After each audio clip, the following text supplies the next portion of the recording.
You called it, in not so many words, I'm just paraphrasing, you called Mayor Christopher Papas a scam. Why do you think he's a scam, and why do you believe like all he's doing is just rubbish? It goes back to what you asked me about Ubonga earlier. So the problem that we have in SA is that white people lie. That I will never reveal. That are between myself, my family. On the third day. That one, yeah. Like Christ himself. What was that about? I don't even know. You went to a fancy restaurant in a beautiful place in South Africa, and he left you with love them. 7,000 Boots, babe. He's not circumcised. I was told. I mean, not just from Mabafundis and all of that. I mean, I heard the audible voice of God. It wasn't a decision. It wasn't a decision.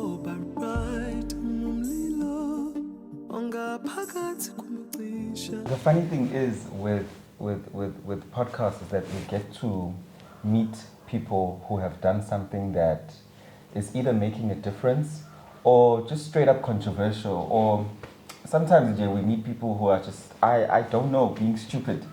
But today I'm not sure which one of these categories you fall in, or you fall in none of them, or whatever it is. But by the way, welcome to Engineering Your Life. Thank you so much for having me. Yeah.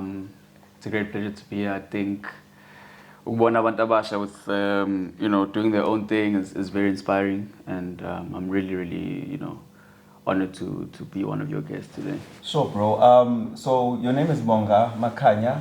You share a name with a very famous person. Is it? What's Bonga? I don't know. I don't know of any other. You don't know of any other Bonga? No. What's Bonga? No, Ipara. Ipara is Dumile. Oh, Umabiz Ustole. Yes. Yeah, no. Then sharing a name with him, I got to Vela. No, I think at first, when those videos actually first surfaced. Yeah. I think I was also part of the people who were scammed, because I was like, how else? This man is, smart. So, there's something in the water there. Yeah. But no. So this person is bringing down we're gonna go down that route of his because not all that glitters is not gold. Yes. And with him, I think abantu at first bebemlalela kube ngazi khonta ekhuluma yabo kodwa muze ilalela into ayisho manje uyabona ukuthi hayi la I think we're being scammed. It's interesting you saying that all that glitters is not gold, because he comes across as an eloquent person. Do you think that's what drew people onto him? Like, why are people so attracted to eloquence? In a certain way and having a certain accent, abantu can negate the fact that who just took bad decisions. Yeah. No, I think once you speak English and you sound like you're saying something profound, people start to take an interest. I think that's in anything. Now, when you're in those type of spaces where you're expecting give you maybe like a sob story, and then come get something else, which is this, eloquent, well-spoken person, and then you start, maybe like, no, there's a way I can help this person. He doesn't deserve to be on the streets, whatever. So I think it's generally when people, are well-spoken or sound profound or say things that catch our attention, we give them more of an ear than other people. But yeah, I don't know. I think. By the way, I don't think he should be neglected. I think maybe like anyone who's a street dweller should be supported through deliberate programs. Yeah. Yabo. Yena usenkingeni vele, but kumele asizakale nabo bonke abantu abasesimeni esifana nesakhe. Bro, you've been on a media tour in the last few years. And it is apparent that in your messaging, you keep on emphasizing that the youth needs to be emancipated economically, right? I think that's the core message that you're trying to spread in your media tour. But on the back of that media tour, there was the whole fees must fall thing, where you were also, in a way, involved in fees must fall. Just take me through your involvement in the fees must fall movement. So, obviously, I think e-politics, when you join it through, we're at WITS, and we recognized that there was deep issues amongst particularly black poor students at WITS and in other institutions of higher learning.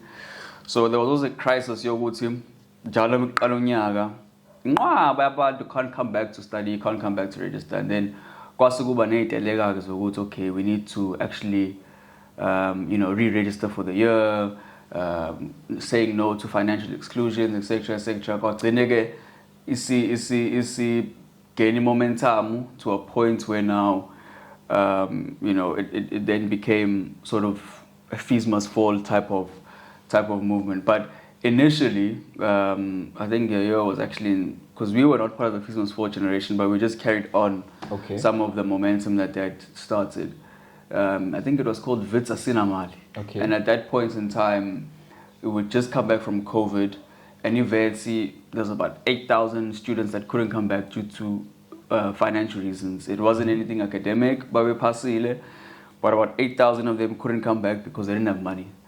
So we then said, no, right, let's fundraise. That was the first point of departure. We then started a campaign called 21 million in 2021.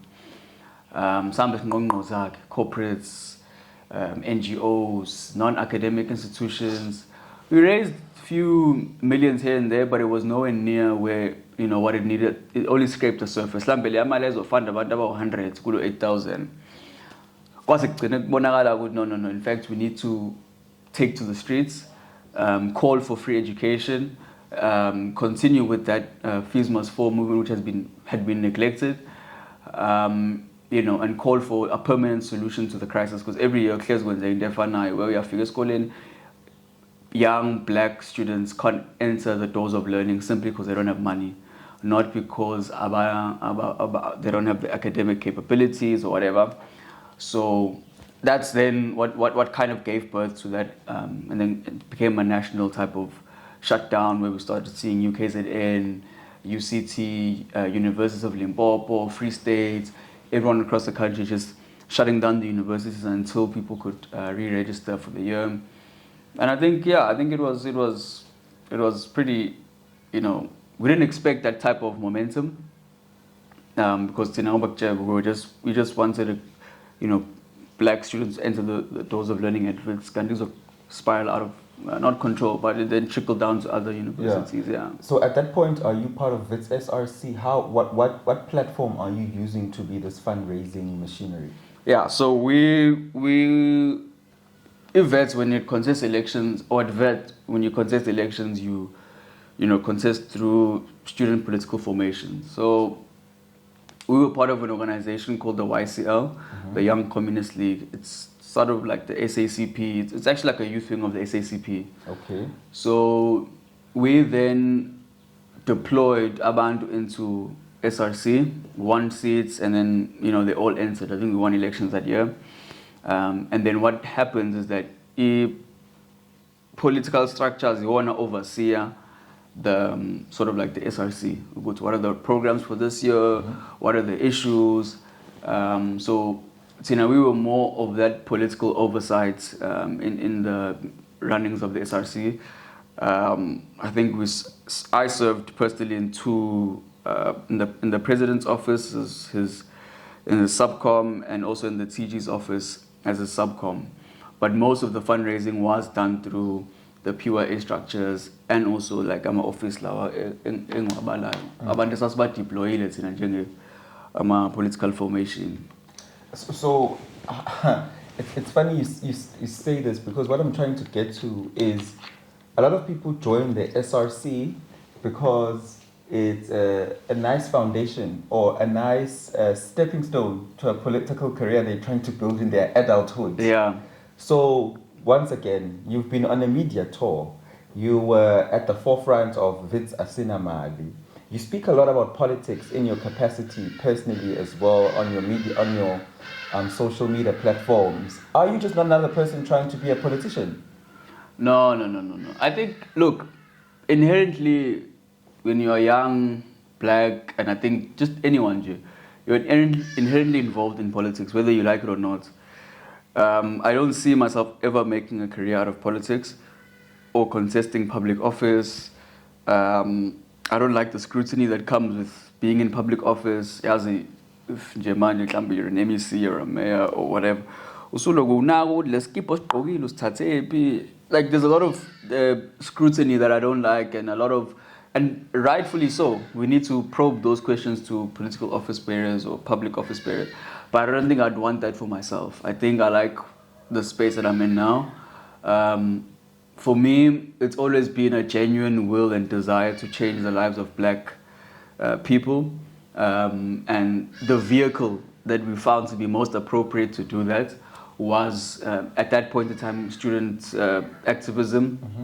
And now, later, ngoba school siyabona ukuthi it's unavoidable ukuthi for you to drive meaningful social change, politics is the only viable solution, because you can start your NPO or your NGO, but if you don't have state resources, you're not going to fundamentally shift and change the lives of people in a meaningful way or in the way that we want to see. So whether we like it or not, we are involved in politics. Even if you think you're apolitical, that in itself is a political stance, because it impacts and drives some of the political developments that we see in our country.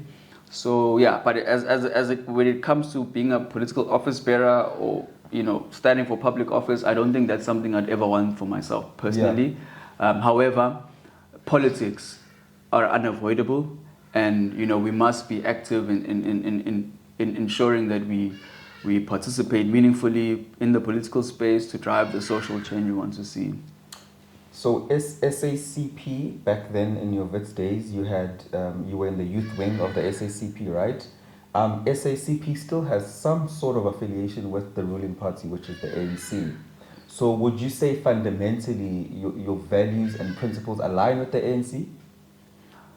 So fundamentally, and this is what drew me towards a Young Communist League, which is the youth wing of the SACP, was that fundamentally the current market structure that we find, which is a capitalist structure, is something that I don't agree with, and I think it's part of the reasons why we're here today.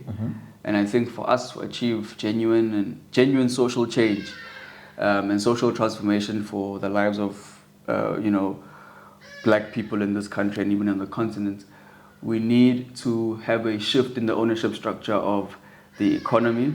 We need a more socialized means of production, which just simply means broader state participation in strategic sectors, mining, energy, So all these monopoly industries of financial services, the banks, we need more state, intervention there to reduce the inequalities that we've seen. Because the South African abantu who own the means of production are belungu.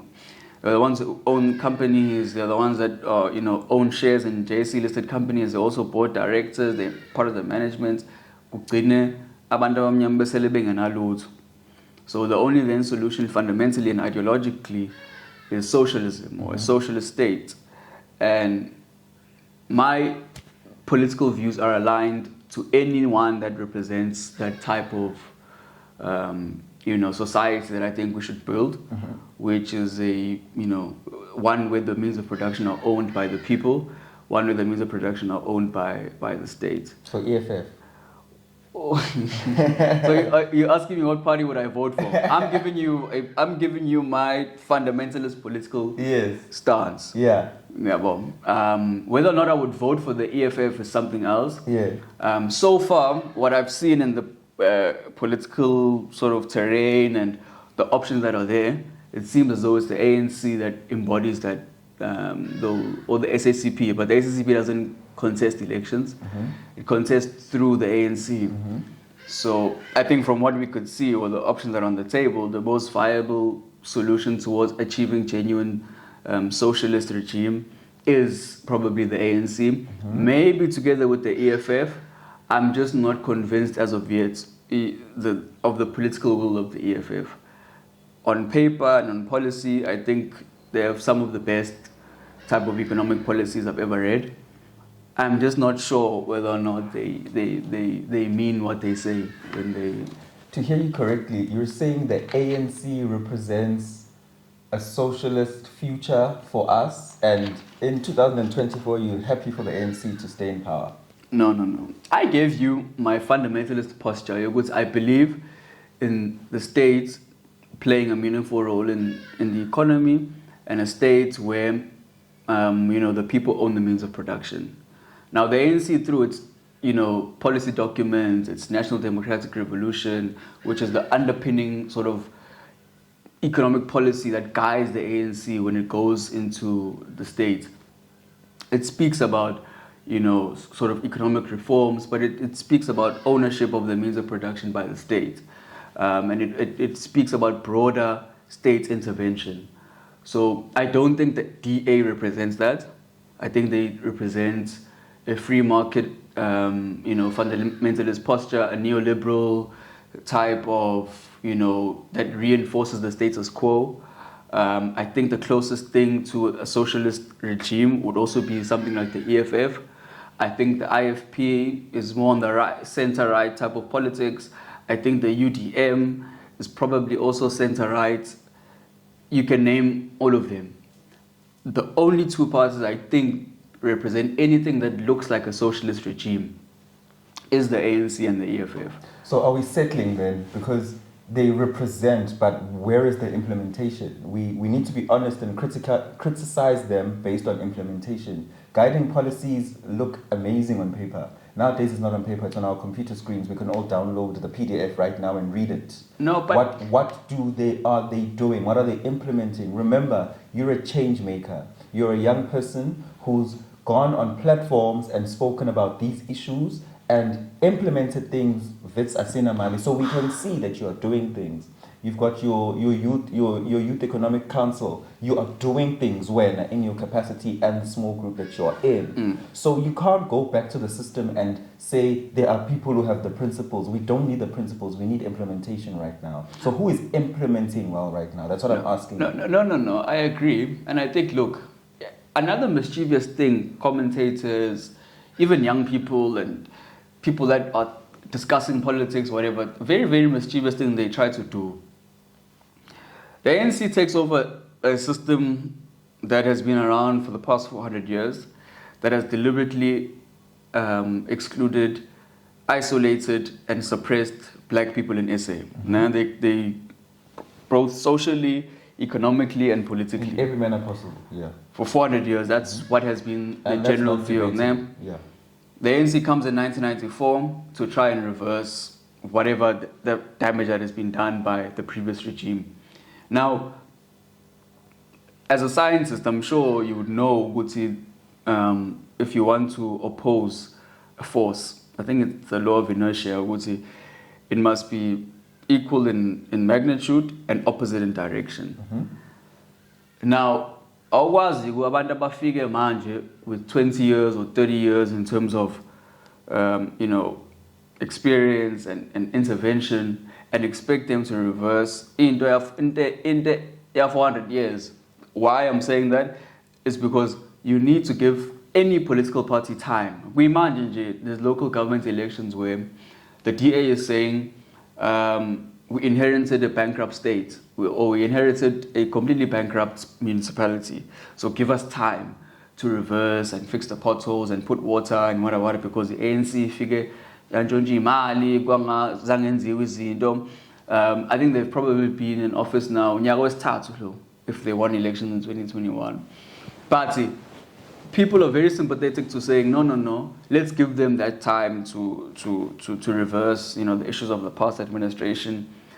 Maybe ANC, when looking at a system that has been there for 400 years of deliberate economic and social exclusion, you want to judge it based on performance of 30. Obviously, I can tell you because it's an extremely deep type of system that you're fighting. It's not just repairing potholes on the street. The geographical structure of South Africa, so everywhere where you go in SA, black people are poor. And the reason why black people are poor, it's not because of any other thing except for that exact system that I'm talking about. Oh, my bed, oh, baba bed, oh, cool. Most of them don't have any academic or skills background. that's not by chance. It's not because babengahlakaniphile or whatever. It was because there was a deliberate attempt to ensure that black people stay as far away from the economy as possible, stay far away from meaningful job participation. Besebenza emakishini, yabo. Now, when Masungena Mbusweni in 94, ufika people who have nothing to offer to the means of production, they have nothing to offer to the job market. Now you must take care of them through social grants. Now you must build them houses. Now you must probably think of a reconstruction plan in terms of how do we dismantle townships.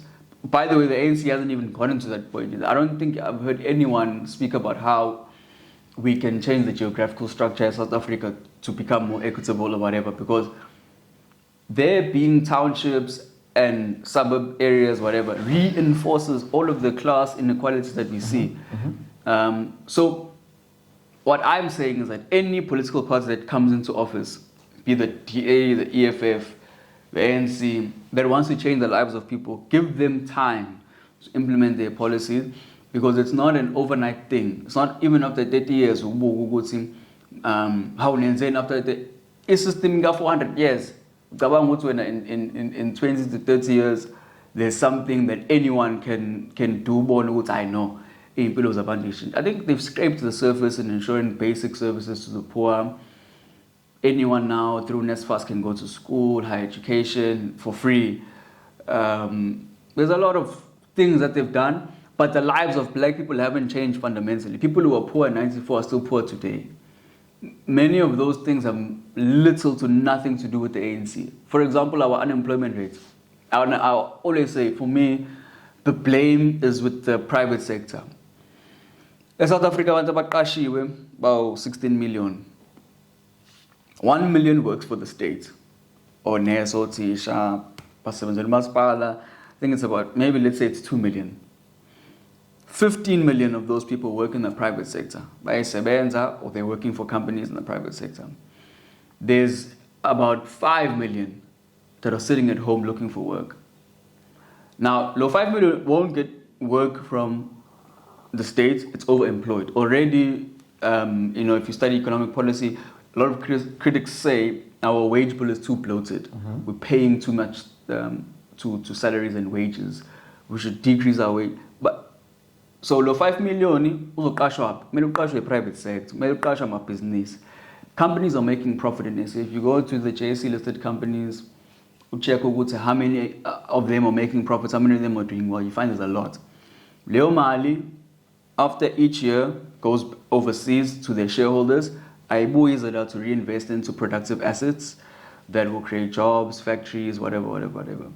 So there's a lot of deep fundamental structural issues which the ANC as an enabler could play more of a role, but at the end of the day, this beast is too big. And I think it's going to need more than just political intervention, even though that's where we start and that's where we'll probably achieve the most results. But I've just made an example in the unemployment where I think, for me, the shift should go to the private sector, not necessarily the political party that's in charge. Let's move on from that point regarding fundamental values and which party your fundamental values align to. Let's speak more to just Ubonga now as a person. So you studied at Wits for your whole undergrad, and did you do anything further? And what did you study? So my undergrad at Wits is in BCom Economic Sciences, and now I'm in the process of completing my honors in Economics Cornevets. So yeah, I think I'm going to continue with my studies. I think, the job market, okay, not because I want to go look for a job or anything, but I think we should always encourage people to go as far as they can. So I think for me, especially in the field of economics, you only start being respected when you have a master's. Anything before a master's, I think people don't take. I feel anywhere now. Sorry? Any field now. Yeah. It's like, it's funny because this goes back to economic exclusion of black people, right? Previously, people could get away with their degrees and live a beautiful life and become executives. Nowadays, because now there's a lot of black people who are educated, also told my instances often when masters or touch seriously in certain spaces. But it's like, aren't you just raising the bar just because sekonatina? Yeah, the job market is more competitive now. I agree. Whether or not that is something that has been crafted somewhere, whatever, I don't know. But definitely, I think the job market is incredibly more competitive now. And it's funny because when you look, you know, mune masters or PhD or sakashegi, so you rather would just stay with an honor. So you never know. But I think it's industry. You must speak to people in your industry. It's okay, if I'm doing engineering, what's the best thing I can do for myself from an academic perspective? It's like, Jets, I know, sharp to honors or sharp to masters. So I think it depends on the industry, but generally I think you're 100% correct. So the job market now is incredibly competitive. And the job market right now is very, I'd say, it's everything you don't want it to be, because it speaks to the free market that you don't like.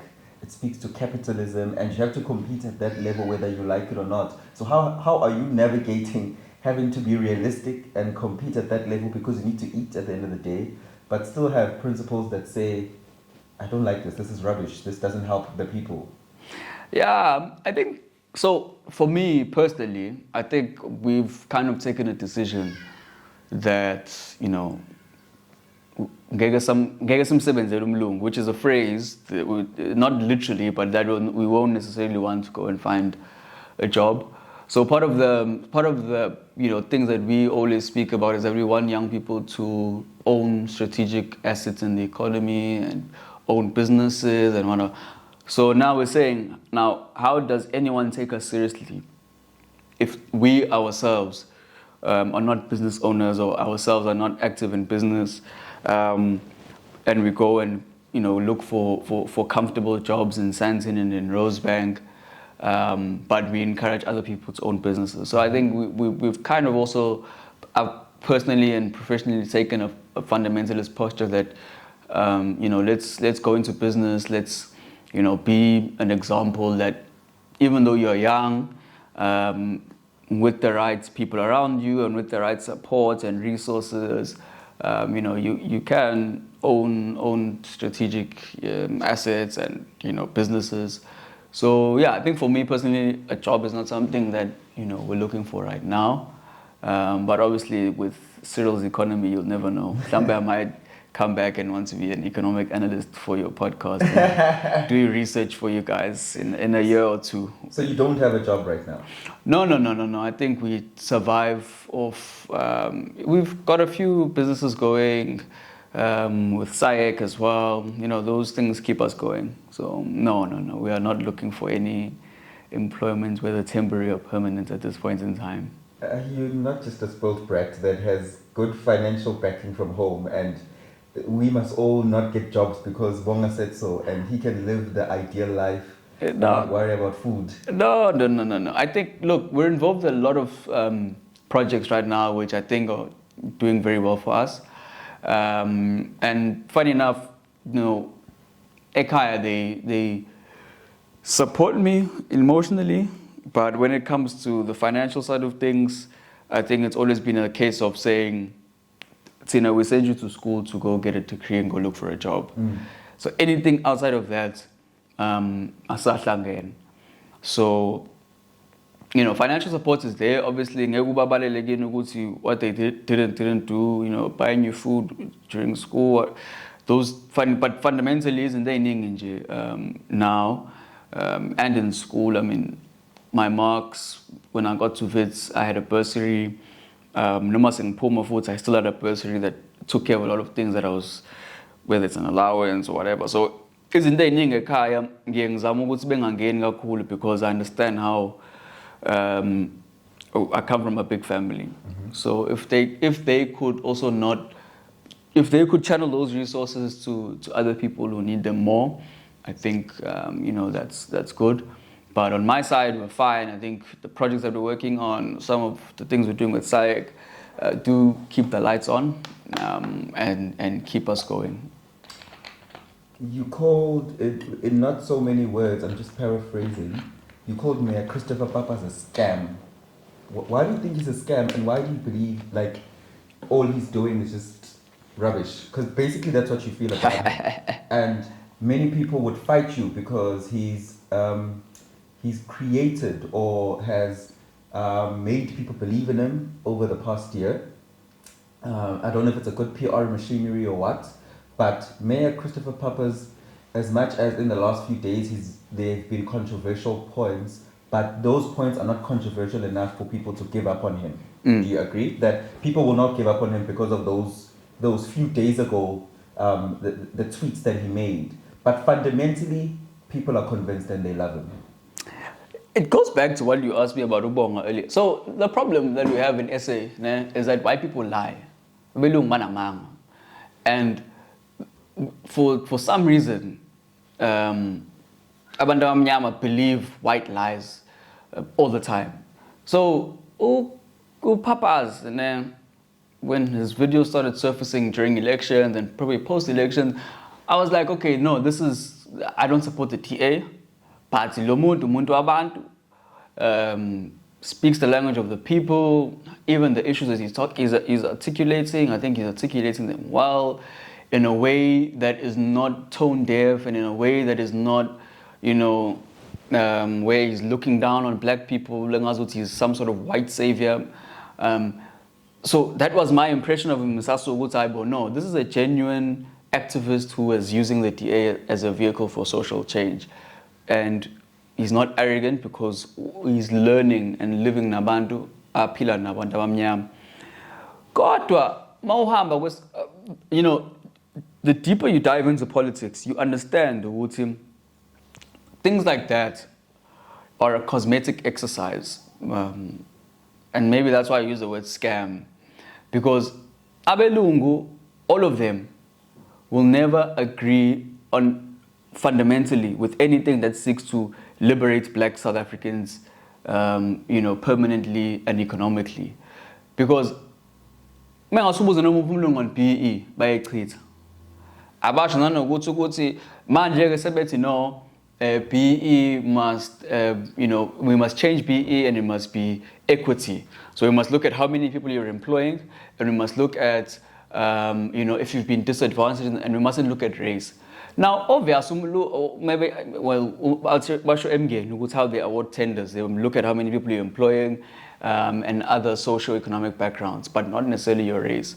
And I'm thinking to myself, obviously, Abelungu will have an upper hand in that, because economies of scale teaches us if you've had more time in the market, you'll grow, and the more you grow, you'll employ more people. Ubongo may figure with the startup, or more figure with your startup. I can't compete with someone who's been operating Mgeni for the past 30 years. But what BEE seeks to do is to say we've had a system that deliberately excluded black people, and now we want to usher them into the economy and give them a soft landing because we understand what they've been disadvantaged. Now, whether or not BEE has been hijacked by a few corrupt elements doesn't mean that fundamentally BEE kumele sithi yabheda fundamentally, because uChris ne-DA bathi BEE and any form of social redress that seeks to empower permanently abantu abamnyama bathi no akumele kube njalo. Bakhona nabelungu abahluphekayo, akhona namandi ahluphekayo engazuthi manje thina we're here to deal with issues of white people, because we've been clear ukuthi abantu abahluphekayo South Africa abantu abamnyama noma ungayaphi. So the reason why I'm saying he's a scam is because each and every white leader or white person, when you engage them on the fundamental issues that are going to liberate black South Africans, they all sing one song and they're all in one tune. Ask them about land. What should we do with the land? Should it be expropriated without compensation, or should we give it, or should we give people title deeds and there must be private ownership, or should it be owned by the state? Umhlaba must be privately owned and people must be given title deeds. The reason why they say that is because they own most of the land already. And the title deeds that they created are still with them. So Muifu, now you have to buy it through the market fundamentalist posture that says that a willing buyer, willing seller. They'll all say that. None of them will say no. For us to, they won't acknowledge ukuthi umhlaba wathathwa ngendlela ekwangamele uthathwe ngayo, and therefore kumele ubuyiselwe kwabantu in an equitable manner, and it must be state owned and state managed. Yabo. So zonke izinto ekumele ikhulula abantu abamnyama, abelungu are opposed to them, and they all speak in one voice about it. Umuntu omnyama onemali kumlungu, imali yamathenda ne-corruption. Akamboni nje umuntu onemali mhlawumbe ne-business lakhe. Masubuze nje on the and I was even thinking the other day ukuthi bakhona belong in the ANC or Barbara Creasy, but they're never insulted by other white people. Ukuthi ayi Barbara Creasy udla imali zaka environmental affairs. Yabo. Bekuno Andre Director manje ka Eskom. Bonke bayamdefend. But Andre Director was probably the most hopeless CEO we've ever had of any company in South Africa. Wa motion nampa kwa usezomosha no Eskom. Kodwa belungu bayamdefend. But you know, wenza kahle state capture 9 years wasted, so therefore the rot was big, and now seqalile wayishintsha Eskom wara. But they don't acknowledge that the man is not an engineer. Akayona engineer, he's a lawyer. He's out of his depth. Unfortunately, when it comes to leadership at that level, you need the technical expertise which he does not have, resulting ngobubona nje kwayimanje sinenhlanhla ugesi ukhona. Yabo. Umsebenzi ka Andre Director nabelungu abangawazi umsebenzi. Bakhipha abantu abamnyama abawaziyo umsebenzi abafundile, bathuka left, right and center. Ayikho CEO yaka Eskom yaka defender njengo Andre Director, because Andre Director umlungu. So abelungu nje wesike bebe holiday always for some reason never tend to agree with things that will liberate abantu abamnyama fundamentally and economically. And that's why we must be careful of how people like Chris will come akhuluma isiZulu kube ngathi ukhuluma into right ukuthi no mele kufakwa amanzi, mele kufakwa amaphotholi, mele kushintshe amaphotholi, abantu bethola imisebenzi, izinto vele kumele zenze. There we don't disagree. But leze kuyizona ezokhulula abantu abamnyama, they'll speak their own things which are regressive. So if I'm understanding you correctly, the basics, which is fixing a pothole, which is helping people plant tree gardens, which is insourcing maybe workers instead of giving out tenders to cut grass, which is keeping the lights on in your municipality, making sure taps are working, the sewage is fine. Those are basics, and we all agree with those basics. Yes. And we shouldn't clap hands for a mayor to doing those basics. Yes. And what we are asking him now, which are the deep fundamental issues that you're saying are like BEE, what's their posture on the land, and that's where they fail. So that's where you see Oguti, Chris is a scam. Yes. When initially, cosmetically, he's doing the basics. But people are appreciative of the basics because they were not getting the basics before him. So we can't say a person like that is a scam, Bonga. We need to also say that is good and say, but there are layers to it. I think a scam is harsh. I think we must be careful of white savior complex, where white people present themselves as the solution to black issues. Now, if as black people were saying,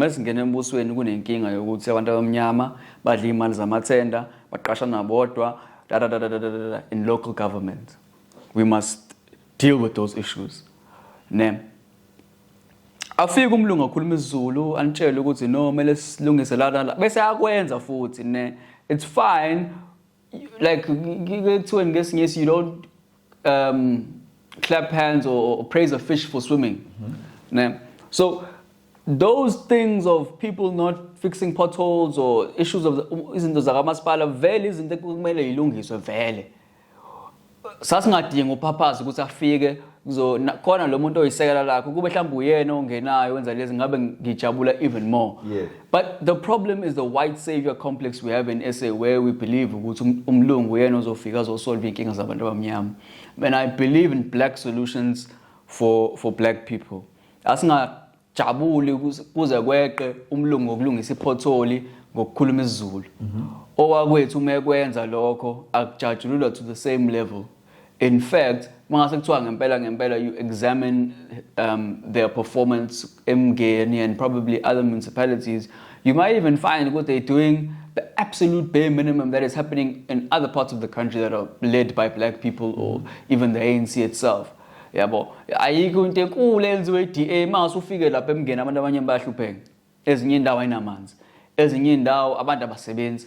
Akukho futhi kuba nawe uyakhala naye akanayo ibudget yokuqasha abantu so all these challenges that are there, all I'm saying, when it's done by a white person, asingajabuli kakhulu engazuthi konke enkulu ayenzayo. When they're doing the bare minimum, which should be done and probably praised, but not to the magnitude engazuthi manje inkinga zethu siphelile. Because we mustn't get distracted by cosmetic exercises and get distracted by funny small things, which I'm saying there are deep fundamental issues we need to solve that will change the lives of black people permanently. Yeah. And if you are not aligned to that, then we can't take you seriously and we can't view you as one of us, because clearly, Samba now only up to a degree. Where we take the land, we take the banks, and we take strategic assets. When a 6-year like pothole, and the people must clap hands. So for me, his posture was a bit different on the fundamental issues that I think will solve issues for. Then I would say no, the man is doing well, but he's doing the bare minimum that should be done fairly by any leader, whether or not our own are not doing it in government. We'll solve that ourselves, but not with them. So what I'm getting from you is that you're not one of those people who believes in non-racialism. You are clear that we must racialize things in order to solve problems, because it's very cosmetics to pretend there's a rainbow nation. We must face it head on and say le race le iyasihlukumeza, and they must introspect and change their ways. So I think, look, non-racialism is not a bad idea. Yeah. And by the way, I still think white people have a role to play. Excuse me. I think they have a role to play in the development of this country. However, I just don't think it's a leading role. I don't think it's a role where they're at the forefront. We've never called for any white person to be chased to the sea, or their businesses to be taken away, or for them to be kicked out of their houses or whatever. All we are saying is that black people are poor now. And if you don't do anything to advance the lives of black people in SA, you are going to have serious issues, as we are seeing. If you don't do anything to advance the lives of young black people specifically, you're going to have a serious crisis. Like at Tegwin and probably in Joburg, there's a serious crisis of Abantu being snatched on my phones and things like that by young people. Now, apparently, they're starting to go into housebreaking, hijacking. Yeah. That's the state of young people. They have lost hope to the point where the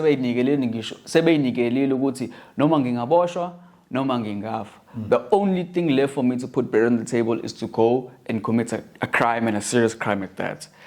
Now, that is a result of us neglecting the fundamental issues of changing the lives of those people's families, of those people's communities, and just the general state of black people. So if you ignore that we have a black crisis, and you think, no, poverty is poverty. It has no race, it has no color. There are white squatter camps, there are Indian people that are poor, there are colored people that are poor, Rainbow Nation, there are black people that are rich. It's unscientific, and it's wrong. Like, it mathematically doesn't make any sense. Generally speaking, and we must never make the exception the rule. We don't create rules based on actually when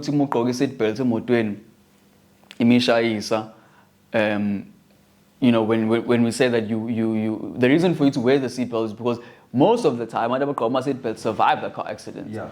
But seatbelts because out of 10 times, 3 people have lost their lives or been seriously injured as a result. So we create rules based on the general rule and not necessarily the exception. Why now masekumele kwenziwe izinto ezothuthukisa abantu abamnyama? We must make rules based on the exception and not the rule. Lokho kuthiwa kumele sicabanga ukuthi noba khona nabelungu abahluphekayo. Siyazi ukuthi bakhona abelungu abahluphekayo, but abantu abadinga, it's a minority, and our policies must be pro-black, because if they are not, they're going to spill over into what we see now, where it's literally crime is out of hand. And like bona belungu are committing crime. Black on black crime most of the time. Black on black crime, black on white crime, abantu abamnyama. Why? Because they have nothing to offer to the means of production. They probably have no prospects of getting any job anywhere, no prospects of running any credible business, because they don't have the skills. They've not been through a proper education system. They've been let down by all social systems. So we need to change that. And it's not necessarily a hate for another group, but it's identifying that black people are the most marginalized. And if we are to do anything about it, kumele siqale khona. Abelungu sizobabona ngendlela ukuthi ikuphi la kusala khona bese bayanikwa abanikwa khona. But oqala nje, we must change the lives of black South Africans, primarily young black South Africans, because that's where our issues are at the moment. I agree with you in that, but I think we've also skewed to the side of always saying the white people, because they own the means of production largely, are responsible for fixing those issues. I'm asking you now, where are the black millionaires? Because they're there now, and there's many of them now. There's good data that shows that there are a lot of black millionaires. But where are the black millionaires? And you and I both know where they are. They're in the club spending 50,000 rand per day on a weekend, right? Do you have access to them? You and I are people who have access to a lot of people because of the things we've been able to do. But even for us, it's still hard to access those people and find mentorship or find a job or find advice for a business I'm doing. Maybe I don't want you to help me even with a cent with millions, but I just want to be able to message you on WhatsApp and say, hey, I'm trying this, which is the right door to knock on? Or I'm doing this, I'm sleeping these hours in a day, which is the best time to be studying? Or is this the right degree to be studying? Since you are doing it, you are 34 or 45 or 52, and you've got many houses, many businesses, many millions, but all I have access to you as a young 28-year-old, which is me, is your Instagram account that has 2 million followers and diamond walk all over it. So where are the black millionaires in this conversation? Because they're there, but we can't find them, we can't reach them. No, I agree. And I think those are some of the issues that we need to be honest about. And it's kind of twofold. On the one, I think, black people who are more successful can play more of a leading role at that level of mentorship, at that level of support, whether it's non-financial or financial support.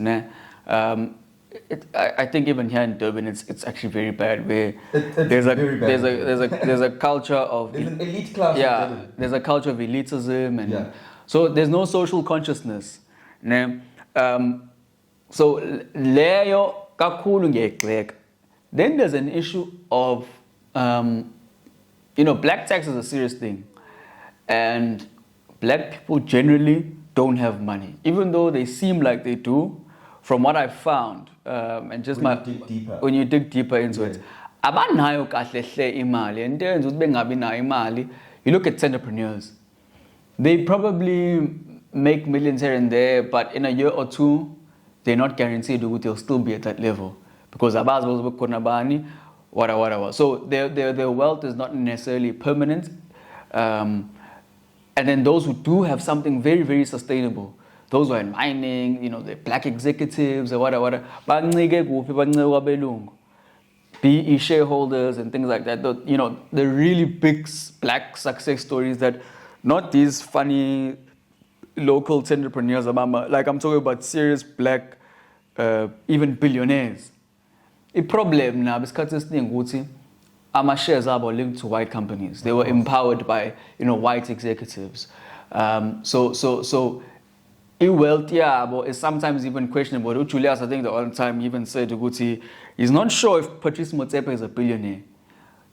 Sure he's not, but he's not sure. And it's like that for all of them. Labantu babies are black executives, ukuthi le mali abanayo is not really theirs. So umuntu bekapho mhlambe let's say ucabanga ukuthi you can go to any black billionaire and ask them for R1 million for your startup and think you'll get it. You're probably not going to get it because our resources are very, very constrained because they don't have a lot of money themselves. It seems like they do, but in real terms, they actually don't. But, that's probably just hearsay. What I will say, though, is that black millionaires do need to play more of a leading role in assisting young people. Fortunately, for myself, I've encountered quite a lot, like Sandile Zungu, your Mike Teke. They're always willing to, lend an ear. They'll tell you, though, they probably get hundreds of people coming to them, asking them for assistance, whether financially or non-financially. But those are guys who are very, very open and, they'll lend you an ear, they'll guide you here and there on a few things. So I think we need to see more of that probably in Durban. I know in Joburg, I know a lot of other young people who are black with they enrolled in mentorship courses for their bursaries, end up meeting black executives that are holding their hand through their journey in the corporate world. Mm-hmm. So bakhona bayazama few and there, but we need to see more. But okwemali ayi wethu ngabe ngidlala ngawe yabona nje iqiniso lithi abantu abanye abantu even those that you think have a lot of money, they don't. Yabo, and ilona qiniso libhlungu lelo ukuthi abantu abanye abanayo imali. It just seems like they do, but in real terms that's why you see a lot of people after 2 to 3 years to uDr. Malinga nje I'm sure wawuzothi unemali eningi, but mawuthi uyafika manje usehambe yokhala go Twitter because abantu abanayo imali, even those that you think have money, they don't have it. Yeah, so that's I'll probably do my research about this at some point. But yeah, I don't think our people have money. Bro, do you think the government officials that exist right now have the Blade Zimande, Enoch Kotongwana? I mean, I can count them. Do you think they have the willingness to bring change that we need? Look, as I've insulted a lot of politicians for that very reason. Look, I think some of them, your Fikile Mbalula, maybe your Kwete Mantashe, your Lindiwe Zulu, a lot of people in cabinet are genuine, né? Like they want to achieve the things that they say they want to achieve. Then others are just tired. They have no ideas and they have nothing to offer to anyone.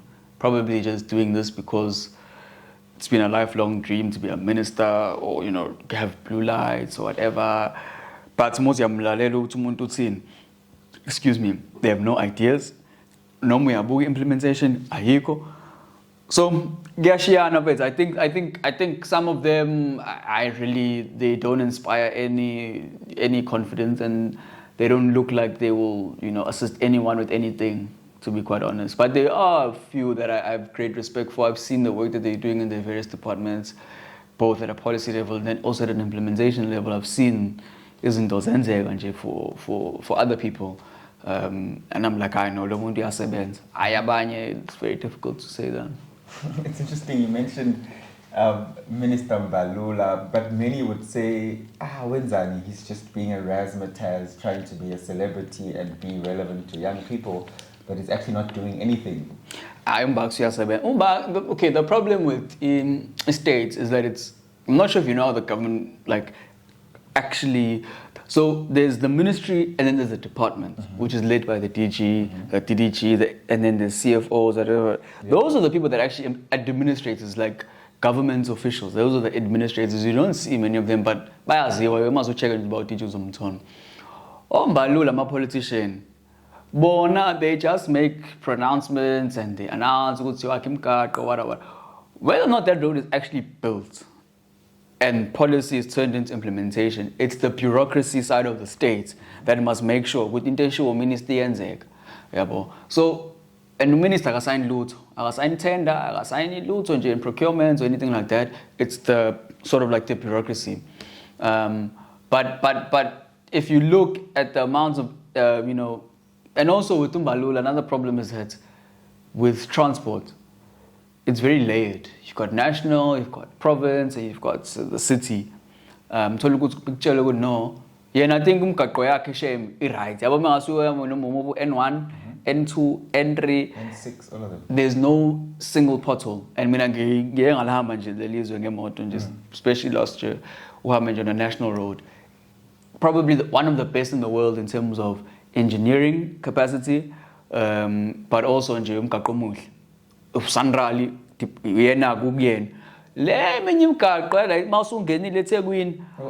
Ambani ukhuluma noKhawunda, nikhulume no umama nomsati eGoli oLesotho. Those are provincial roads and those are municipality roads, where we then say ukuthi hayi umasipala usenze lutho because ibuke imigaqo yethu injani. I think now there's a policy to try and make sure ukuthi national government coordinates some and oversees ukuthi imigaqo yaka province naka masipala is actually well maintained and stuff like that. But generally abangeni bona because bona bagada imigaqo nje o national. UAXA, one of the best airports company in the world in terms of how we run things and things like that. Ziningi nje ngakubalela where mhlambe we can criticize them as uPrasa. There's a lot of issues there and probably our railway systems. With the railway it's probably more Transnet, which is under Praveen and not him. But nje mengasu check ama SOEs under Department of Transport, ucheck nemsebenzi abayenza uzobona ukuthi uyasebenza umbangisi. Ukuyikona ukuthi uhulumeni is very very complex. Uma ufika la eThekwini bazokutshela ukuthi hayi umbalula uzomgcina ku-N3 na ku-N2 la Khawunda la. Then we end up blaming everything on the national. So if you have an academic and scientific approach to analyzing how things are done, you'll actually find that they do a lot of great work. What's next for the Youth Economic Council? So I think we're going to probably continue with existing programs that we started this year. We had our energy summit, we had our jobs in Bezo, we had our skills symposium. So we'll try and sort of like a second leg of that, take it to different provinces. Our jobs in Bezo is in Cape Town. We'll try to see if we can bring it to Durban or Johannesburg, which is basically just, 2-3 day conference with the private sector, with government, looking at permanent job opportunity solutions for young people. But I think, those people always criticize us and say, but those are kind of like talk shops. You can bring a minister to here in KZN and they can talk about job opportunities for youth, but afterwards we're more or less never assisted. So I think one of the bigger projects we're working on is our Tech Hub initiative and our SMME desk, which is, so with the desk, it's a platform where young business owners comes to us. We help them prepare their business plans, help them, get analysts and consultants to create for them well-packaged business proposals that we then take to the IDC, the NYTA, and other DFIs for funding solutions.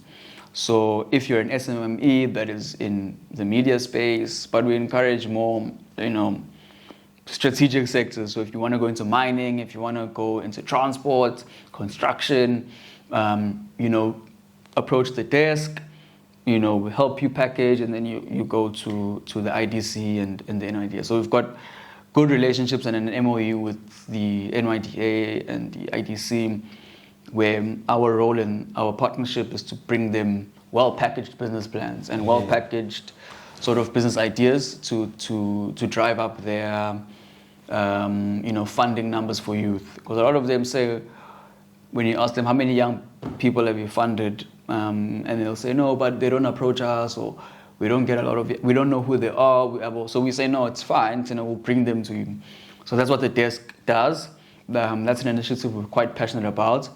And then also with the Tech Hub, it's just a skills center that teaches young people in high school basic, how to code, how to digital software skills.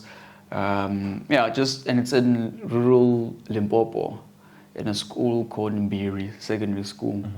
So that's where, those are the two or 3 big impact projects that we're trying to get off the ground.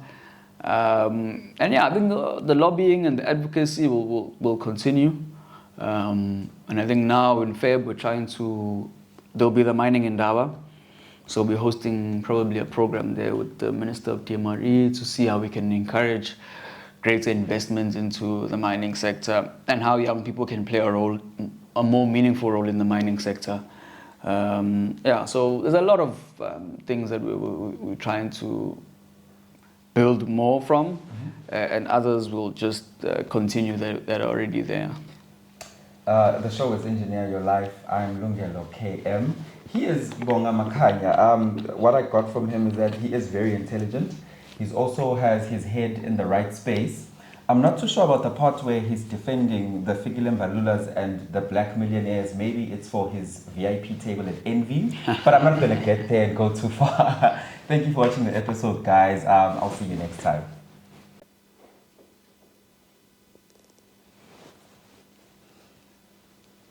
The show is Engineer Your Life. I'm Lungelo KM. It's 2023, and thank you for watching the episode that you've just watched.